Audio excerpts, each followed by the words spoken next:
여러분 설사하면 더럽다는 생각부터 드시나요? 아마 오늘 이 내용을 끝까지 보신 분은 절대 그런 생각을 안 하게 되실 겁니다. 왜냐하면 설사 현상은 대장이 우리 몸을 살리기 위한 비상조치이기 때문입니다. 여러분, 갑자기 배가 아프면서 화장실을 찾게 되는 경험 다들 있으시죠? 특히 설사가 시작되면 왜 하필 지금 하면서 짜증부터 나기 마련입니다. 중요한 약속이 있거나 외출 중이거나 시험을 앞두고 있을 때라면 더욱 그렇죠. 하지만 오늘 제가 여러분께 들려드릴 이야기를 듣고 나면 설사를 보는 시각이 완전히 달라질 겁니다. 설사는 단순한 불편함이나 몸의 고장이 아닙니다. 오히려 우리 몸을 살리기 위해 대장이 발동시키는 필사적인 긴급구조 시스템이거든요. 오늘은 설사가 왜 발생하는지, 그 과정에서 우리 몸에서는 무슨 일이 벌어지는지, 그리고 설사가 날 때 우리가 어떻게 대응해야 하는지 함께 알아보겠습니다. 먼저 평소에 우리 장에서는 어떤 일이 벌어지는지 살펴볼까요? 우리가 맛있는 음식을 먹으면 그 음식은 긴 여행을 시작합니다. 입에서 잘 씹힌 음식은 식도를 타고 내려가 위장에 도착하죠. 위장은 강력한 위산과 소화 효소로 음식을 잘게 분해합니다. 마치 믹서기처럼 음식을 죽처럼 만드는 거예요. 그 다음이 중요합니다. 이 죽 같은 음식물이 소장으로 넘어갑니다. 소장은 무려 6에서 7m나 되는 긴 관으로 여기서 우리 몸에 필요한 영양소의 대부분이 흡수됩니다. 탄수화물, 단백질, 지방, 비타민, 미네랄, 우리 몸을 움직이게 하는 거의 모든 영양소가 이곳에서 혈액으로 흡수되어 온몸으로 퍼져나가죠. 소장에서는 또 하나의 중요한 일이 벌어집니다. 바로 물의 흡수입니다. 우리가 하루에 먹고 마시는 물과 소화액을 합치면 약 9에서 10리터의 액체가 장을 통과합니다. 놀랍게도 이 중 약 80%가 소장에서 흡수됩니다. 그리고 남은 찌꺼기가 대장으로 넘어옵니다. 대장은 약 1.5m 길이로 소장보다는 짧지만 아주 중요한 임무를 맡고 있습니다. 대장의 주된 역할은 크게 세 가지입니다. 첫째, 남은 물을 최대한 회수합니다. 소장을 통과한 후에도 약 1.5리터의 물이 남아있는데 대장은 이 중 대부분을 다시 흡수해서 하루에 최종적으로 배출되는 변에는 약 100에서 200ml의 물만 남게 됩니다. 이 과정 덕분에 우리는 탈수 없이 건강하게 지낼 수 있죠. 둘째, 변을 적절한 형태로 만듭니다. 물을 적절히 흡수하면서 변을 굳혀서 부드러우면서도 단단한 형태로 만드는 거예요. 너무 딱딱해도 너무 물러도 안 되니까요. 셋째, 장내 미생물과 협력합니다. 대장에는 수조 개의 미생물이 살고 있는데 이들은 소화되지 않은 섬유질을 분해하고 비타민 K 같은 중요한 영양소를 만들어내며 우리 몸의 면역 체계를 돕습니다. 정상적인 상황이라면 이 모든 과정은 24시간에서 72시간에 걸쳐 조용하고 질서정연하게 진행됩니다. 우리가 의식하지 못하는 사이에 말이죠. 그런데 어느 날 이 평화로운 시스템에 갑자기 문제가 발생합니다. 예를 들어볼까요? 여러분이 길거리 음식을 먹었는데 그 음식이 더운 날씨에 오래 방치되어 있었다고 가정해봅시다. 그 음식에는 살모넬라균이나 대장균 같은 유해 세균이 득실거리고 있었을 수 있습니다. 아니면 노로바이러스처럼 식중독을 일으키는 바이러스가 들어있었을 수도 있죠. 또 다른 경우도 있습니다. 덜 익힌 닭고기나 해산물에서 캄필로박터균이나 비브리오균이 들어올 수 있습니다. 혹은 유통기한이 지난 음식에서 생성된 독소가 문제를 일으킬 수도 있고요. 꼭 세균이나 바이러스만이 문제는 아닙니다. 어떤 사람들은 유제품 속 유당을 제대로 소화하지 못하는 유당불내증이 있어서 우유만 마셔도 장이 뒤집힙니다. 또 글루텐에 민감한 분들은 밀가루 음식만 먹어도 장에 염증 반응이 일어나죠. 스트레스도 큰 영향을 미칩니다. 중요한 발표 전날 긴장하면 배가 아픈 경험 다들 있으시죠?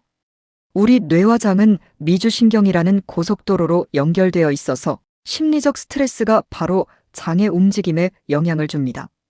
이를 뇌장축이라고 부릅니다. 항생제 같은 약물도 설사를 유발할 수 있습니다. 항생제는 나쁜 세균뿐 아니라 장 속의 좋은 세균까지 죽여버려서 장내 미생물 균형이 깨지게 되거든요. 이 모든 상황들은 장에 하나의 공통된 신호를 보냅니다. 위험, 비정상 상황 발생. 이제 대장은 빠르게 상황을 판단해야 합니다. 대장 내벽에는 무수히 많은 센서들이 있습니다. 이 센서들은 장 속 환경을 24시간 모니터링하고 있어요. pH 농도, 독소의 존재, 염증 신호 물질, 비정상적인 미생물의 증가, 이 모든 것을 실시간으로 감지하죠. 유해 세균이나 독소가 감지되면 장 내벽의 면역세포들이 즉시 경보를 울립니다. 침입자 발견, 위험 물질 감지. 이때 대장은 중대한 결정을 내립니다. 지금 평소처럼 천천히 물을 흡수하면서 변을 만들다가는 이 독소들이 장벽을 통해 혈액으로 흡수될 수 있다. 그렇게 되면 온몸으로 퍼져서 더 큰 문제가 생길 수 있어. 시간이 없다. 그래서 대장은 비상 프로토콜을 가동합니다. 이것이 바로 설사 메커니즘입니다.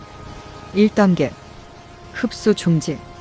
평소처럼 물을 열심히 흡수하던 대장 세포들이 일제히 작동을 멈춥니다.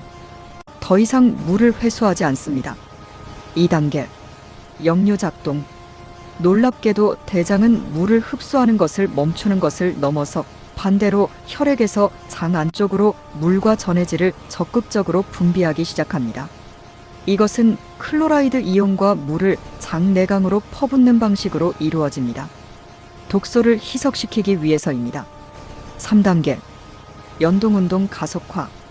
대장의 근육이 평소보다 훨씬 빠르고 강하게 수축하기 시작합니다. 평소에는 느리고 리드미컬하게 움직이던 장이 지금은 마치 급행열차처럼 내용물을 빠르게 밀어냅니다. 4단계, 긴급 배출. 그 결과 많은 양의 물을 포함한 묽은 변이 빠르게 항문 쪽으로 이동하고 우리는 급하게 화장실을 찾게 됩니다. 이전 과정이 설사입니다. 이걸 비유하자면 이렇습니다. 집 안에서 갑자기 화재 경보기가 울렸다고 생각해 보세요. 연기가 자욱해지면 우리는 어떻게 하나요? 창문과 문을 전부 열어 젖히고 선풍기를 틀어서라도 연기를 밖으로 빼내려고 하죠. 조금 추워지고 집이 난장판이 되고 시끄러워도 상관없습니다. 일단 연기와 유해 물질을 밖으로 내보내는 게 최우선이니까요. 설사도 똑같습니다. 조금 불편하고 몸이 힘들어지고 일상이 방해받아도 일단 독소를 몸 밖으로 내보내는 게 생존을 위해 더 중요한 거예요. 물론 이 긴급 시스템에는 대가가 따릅니다. 수분 손실이 가장 큰 문제입니다. 심한 설사를 하면 하루에 수리터의 물을 잃을 수 있습니다.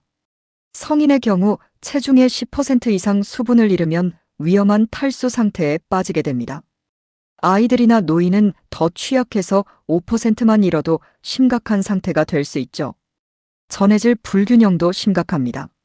설사를 하면 물과 함께 나트륨, 칼륨, 염소, 중탄산염 같은 중요한 전해질도 함께 빠져나갑니다.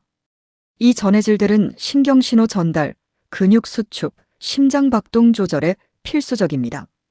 균형이 깨지면 무기력감, 근육 경련, 심한 경우 부정맥까지 올 수 있어요. 영양소 흡수도 제대로 안 됩니다. 음식물이 너무 빨리 통과해버리니까 필요한 영양소를 흡수할 시간이 없습니다. 장점막도 손상될 수 있습니다. 계속되는 설사는 장 내벽을 자극하고 손상시켜서 회복 후에도 한동안 소화가 예민해질 수 있습니다. 그렇다면 우리는 설사가 날 때 어떻게 대응해야 할까요? 가장 중요한 것은 수분 보충입니다. 맹물만 마시는 것보다는 경구수액 ORS, 오럴 리하이드레이션 솔루션이나 이온 음료가 좋습니다. 이런 음료들은 물과 함께 나트륨, 칼륨 같은 전해질을 적절한 비율로 포함하고 있어서 흡수가 잘 됩니다. 집에서 직접 만들 수도 있어요. 물 1리터에 소금 3g, 설탕 18g을 섞으면 됩니다. 소화하기 쉬운 음식을 먹어야 합니다. 흔히 BRAT 다이어트라고 부르는데 버네너 바나나, 라이스 쌀, 애플 소스 사과 소스, 토스트의 약자입니다. 이런 부드럽고 자극적이지 않은 음식들이 좋습니다. 한국식으로는 미음, 흰죽, 바나나, 삶은 감자 같은 것들이 좋겠죠. 피해야 할 음식도 있습니다. 유제품 유당이 자극이 될 수 있음, 기름진 음식, 카페인, 알코올, 매운 음식, 가공식품 등은 장을 더 자극할 수 있으니 피하는 게 좋습니다. 충분한 휴식도 중요합니다. 몸이 유해 물질과 싸우느라 에너지를 많이 쓰고 있으니 무리하지 말고 쉬어야 합니다. 설사약은 신중하게 사용해야 합니다. 로페라미드 이모디움 같은 지사제는 장 운동을 멈춰서 설사를 멈추게 하는데 만약 세균성 감염이 원인이라면 오히려 독소를 몸 안에 가두는 결과가 될 수 있습니다. 의사와 상담 후 사용하는 게 안전합니다. 대부분의 설사는 하루에서 이틀 내에 저절로 좋아집니다. 하지만 이런 경우에는 반드시 병원에 가야 합니다. 고열이 동반될 때 38.5도 이상, 혈변이나 검은 변이 나올 때, 심한 복통이 지속될 때, 설사가 3일 이상 계속될 때, 탈수 증상이 있을 때 심한 갈증, 어지러움, 소변량 감소, 피부 탄력 저하, 영유아나 노인의 경우 더 빨리 진료. 특히 해외여행 후 설사가 생기면 반드시 의사에게 알려야 합니다. 여행자 설사는 현지 세균이나 기생충 감염일 수 있거든요. 자, 오늘 우리가 시청한 내용을 정리해 볼까요? 설사는 우리 몸의 고장이 아닙니다. 오히려 몸을 지키기 위한 정교한 방어 시스템입니다. 대장이 위험을 감지했을 때 발동시키는 필사의 청소 작전이죠.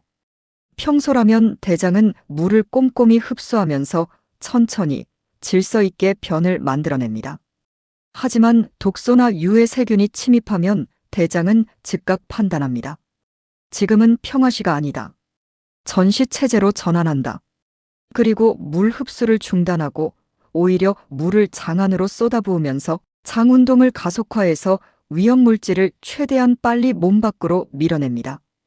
이 과정이 우리에게는 불편하고 힘들지만 이것 덕분에 우리는 더 심각한 감염이나 중독을 피할 수 있습니다.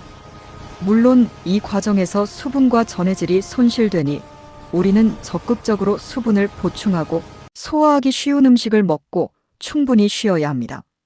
설사는 몸이 전쟁을 치르는 중이라는 신호이니 우리도 몸을 돕는 방향으로 행동해야 하는 거죠.